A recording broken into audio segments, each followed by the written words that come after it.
আমি গুপ্ত রাজনীতিকে আমি সমর্থন করি। রাজনীতি এটা হলো একটা পাবলিক জিনিস, উন্মুক্ত জিনিস, এটা কখনো গোপনে করার কোনো জিনিস না। বিশ্ববিদ্যালয়ের শিক্ষার্থীরা কি চায় সেটা যেন একটা বৈজ্ঞানিক পদ্ধতিতে মূল্যায়ন করা হয়, যে তারা হলে কোনো ছাত্র সংগঠনের সাংগঠনিক কমিটি চায় কিনা, একাডেমিক ইনস্টিটিউশনাল ছাত্র সংগঠনগুলোর সাংগঠনিক কমিটি চায় কিনা, এবং তারা কী ধরনের ছাত্র রাজনীতি তারা সেখানে চায়, সেই মতামতগুলোর মূল্যায়ন করেই যেন আসলে ঠিক করা হয় যে হল এবং একাডেমিক এরিয়াটাতে ছাত্র সংগঠনগুলো কী ধরনের কার্যক্রম আসলে পরিচালনা করবে।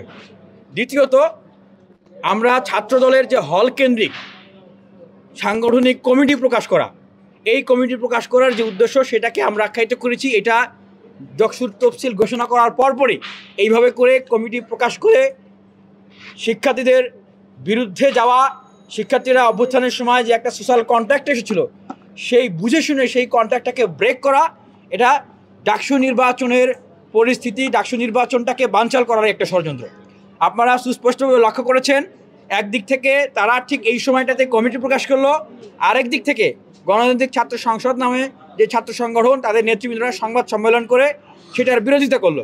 ওকে, ঠিক আছে, আমরাও শিক্ষার্থীদের সেই দাবির সাথে সংহতি জানিয়েছি, কিন্তু খুবই ক্রিটিক্যালি যে ঘটনাটা ঘটেছে আপনারা যদি লক্ষ্য করেন যে এই মিছিলগুলোতে এবং বিভিন্ন হলগুলোতে উস্কানি প্রদান করা হয়েছে শিক্ষার্থীদেরকে।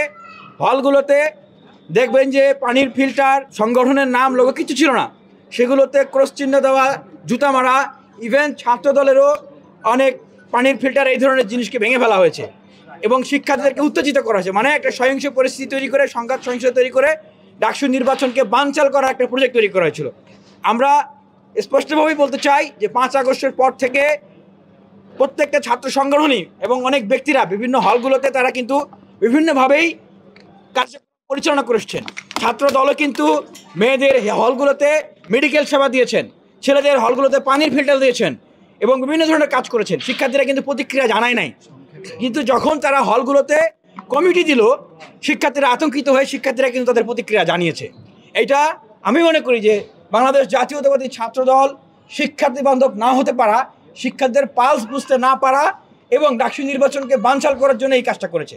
বাংলাদেশ জাতীয়তাবাদী ছাত্রদলের কেন্দ্রীয় সভাপতি রাকিবুল ইসলাম এবং সাধারণ সম্পাদক নাসিরউদ্দিন দুজনেই একটি মিথ্যাচার করে গেলেন যে আমি গুপ্ত রাজনীতিকে আমি সমর্থন করি।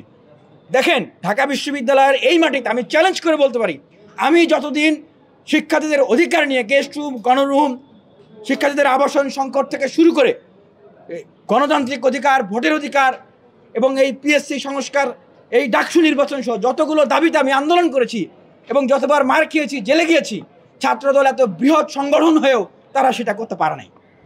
তারা তাদের ব্যর্থতা ঢাকার জন্যই ত্যাগ দিয়ে গেছে। রাজনীতি এটা হলো একটা পাবলিক জিনিস, উন্মুক্ত জিনিস, এটা কখনো গোপনে করার কোনো জিনিস না। যখন এইটা কেউ গোপনে বা আংশিক গোপনে করার চেষ্টা করেন বা করেন, সেক্ষেত্রে আসলে একই সমাজে এইটার একটা মানে ইমব্যালেন্স হয়ে যায়, একটা বৈষম্যহীন একটা জায়গা তৈরি হয়ে যায়।